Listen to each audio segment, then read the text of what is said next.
ഇന്ന് ഭർത്താവിന് ജോലിയുള്ള ദിവസമാണ് കേട്ടോ. അപ്പോൾ ചോറൊക്കെ കൊടുത്ത് വിടണം. അപ്പോൾ രാവിലെ എണീറ്റിട്ടുണ്ട്. ഒരു 6:30 ആകുമ്പോഴത്തേക്കാണ് കേട്ടോ ഞാൻ ഉറക്കം എണീക്കുന്നത്. തലേന്ന് മീൻകറിയൊക്കെ വെച്ച് വെക്കുന്നുണ്ട്. അപ്പോൾ എണീറ്റാൽ മതി. ഒരു 7:30 ആകുമ്പോഴത്തേക്ക് എല്ലാം റെഡിയാവും കേട്ടോ. അപ്പോൾ എനിക്ക് നല്ല തൊണ്ടവേദനയൊക്കെ ഉണ്ടായിട്ട് ഞാൻ ആദ്യമേ ചായയൊക്കെ ഇട്ട് കുടിക്കുകയാണ് കേട്ടോ. ചൂടോടുകൂടി ചായയും കുടിക്കുകയാണ്. അപ്പം മീൻകറി തലേന്ന് വെച്ചത് ഒന്ന് ചൂടാക്കാൻ വെച്ചിട്ടുണ്ട്.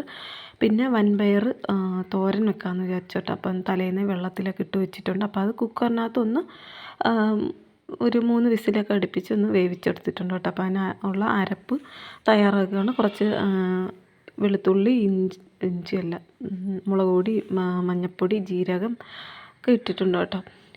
രണ്ട് മൂന്ന് കാന്താരി മുളകും കൂടി ഇട്ടിട്ടുണ്ട്. അപ്പോൾ അതൊക്കെ അരച്ച് ഒന്ന് ചതച്ചെടുത്തിട്ട് കടുക് വറുത്തിട്ട് അരപ്പിട്ട് ഒന്ന് ആ ഒരു പച്ചമണം മാറിയിട്ട് നമ്മൾ കുക്കറിൽ വേവിച്ച് വെച്ചേക്കുന്ന ആ വൻപയറിട്ട് ഒന്ന് ഇളക്കി ഒന്ന് ആ വെള്ളം ഒന്ന് വറ്റുന്നിടം വരെ ഒന്ന് അടച്ചു വെച്ച് വേവിക്കണം കേട്ടോ.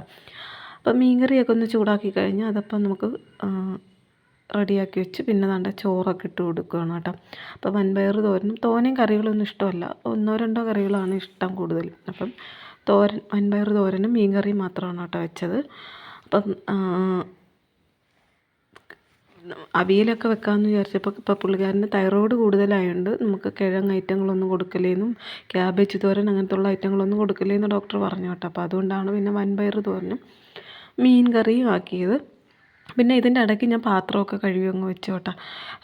അതിൻ്റെ വീഡിയോ എടുത്തു, പക്ഷേ എനിക്കൊന്ന് വീഡിയോ ഞാൻ ഓൺ ആക്കിയില്ലെന്ന് തോന്നുന്നു. അപ്പം പിന്നെ ഒന്ന് അടുക്കളയൊക്കെ ഒന്ന് തൂത്ത് ഒതുക്കി. എങ്ങും പോകാനൊന്നുമില്ല, ജോലി രാവിലെ ഒതുക്കിയിട്ടൊക്കെ ഇരിക്കാമെന്ന് വിചാരിച്ചു. നല്ല തൊണ്ടവേദനയൊക്കെ ഉണ്ടായതുകൊണ്ട് ഒരുവിധം ജോലിയൊക്കെ അങ്ങ് ഒതുക്കാമെന്ന് വിചാരിച്ചു. പിന്നെ നമുക്ക് 2 ചെറിയ ആട്ടിൻകുട്ടികളുണ്ട് കേട്ടോ. അപ്പോൾ അവർക്കുള്ള തീറ്റയൊക്കെ ഞാൻ രാവിലെ എണീറ്റപ്പോഴേ പരുത്തിയും പിണ്ണാക്കൊക്കെ വെള്ളത്തിൽ ഇട്ട് വെച്ചായിരുന്നു കേട്ടോ. അപ്പോൾ അതൊക്കെ കുതിർന്ന് കുറച്ച് ചൂടുവെള്ളമൊക്കെ ഒന്ന് തിളപ്പിച്ച് അതിനകത്തോട്ട് ഒഴിച്ച് ആട്ടിനുള്ളതും കൂടെ കൊടുക്കാമെന്ന് വിചാരിച്ചു കേട്ടോ.